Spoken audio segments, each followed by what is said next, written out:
皆様、こんにちは。美容室ロイヤル須千寺店の三井孝明です。今から 0.8 ミリの長さのバリカンで丸坊主にしていきます。よろしくお願いいたします。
OK。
そうか。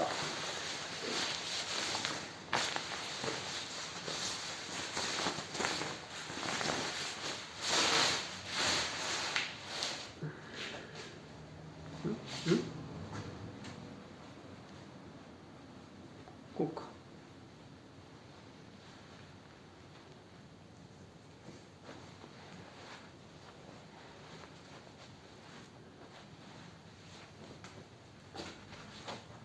はい。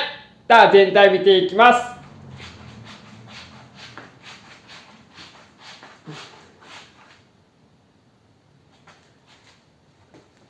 ご視聴いただき誠にありがとうございました。